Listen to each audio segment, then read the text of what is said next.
le potentiel de la ville en matière d'offres de formation. On avait recensé en début du mandat le nombre de formations ouvertes. Il y en a plus de 120 sur la ville, à tous les niveaux, du CAP jusqu'à des niveaux Bac+3, Bac+4, en montrant qu'on peut construire au travers de cette formation une diversité de parcours permettant à chacun d'aller donc dans une démarche personnalisée vers un objectif de formation.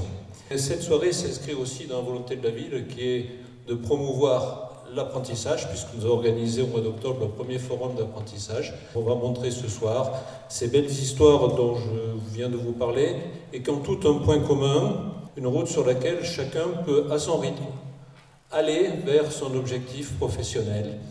Ces étapes de la formation et les réussites de cette formation. Elles représentent pour nous plusieurs choses.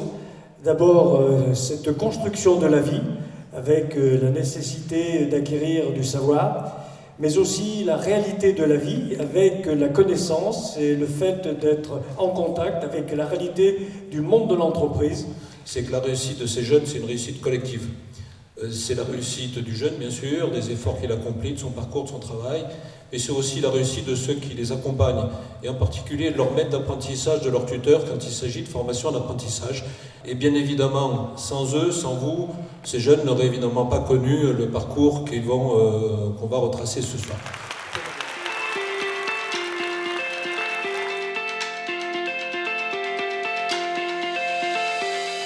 Nous permettent de construire un objectif qui est un rêve.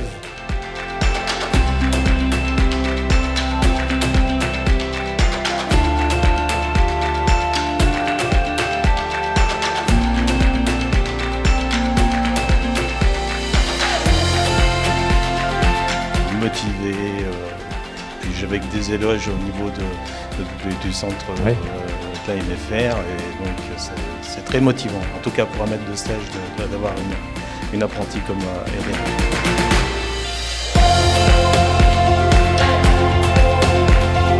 Et donc je voulais dire que j'étais ravie que ce soir Chloé m'ait une récompense parce qu'elle est très impliquée dans ce métier, elle a un savoir-faire et un savoir-être important.